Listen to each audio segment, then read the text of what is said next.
Moabot sa 4,000 ka mga trabahante ang posibleng mawagtangan og trabaho panahon nga hingpit ng ipahigayon ang pag-downsize sa number of employees sa Cebu City Hall sugod sa Mayo sa tuig 2024.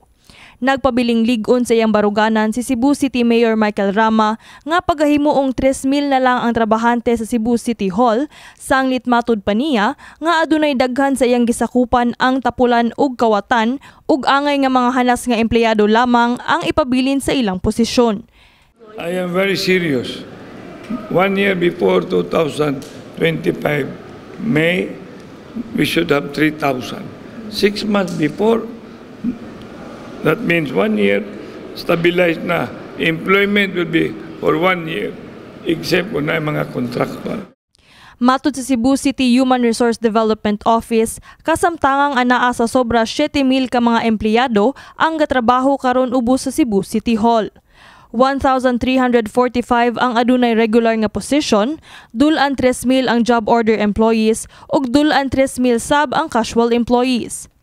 Gani nagkanayon si Rama nga dili exempted ang mga permanent employees sa iyang bag-ong kamanduan, ilabi na sa mga idaran na nga mamahimo nang makafile og early retirement.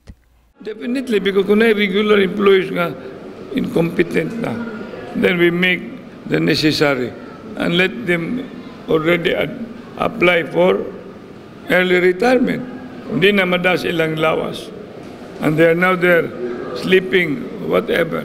And they're still working. It's not going to be fair. Dawat ra sa mga empleyado nga sila Neil ug Jeannie ang maong kasayuran.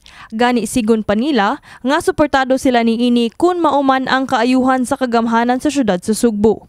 Siguro katong mga na-hire na nag-double na ilang trabaho or wala sila nagamit, maybe siguro sakto pud na ang gihimo ni Mayor na isa tong trabaho na makaya ra sa usa, so dili magdibdoble. Maybe that's good for siguro sa City Hall pod na sakto sad siya. Okay ra sad mo na mayahang kuan dawaton. Kung diha ra jud awa na tay mahimo. Basta manarbaho lang yung tarong kay para makita sad nga wa dili ta pareho sa uban ba nga nagbuhat og binuang. Ana lang. Pero luoy ta kay wala tay trabaho. Kung matinood bang gani. Pero okay ra pod mao man gyud ko ani Mayor for the good sa City Hall nga mga empleyado.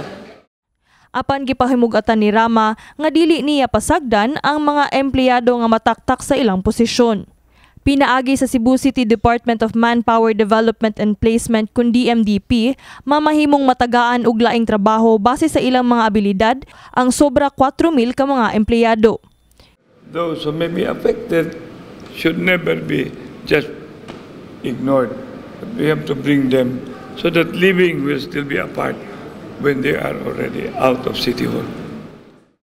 Kini si Queenie Holigon alang sa MyTV Cebu.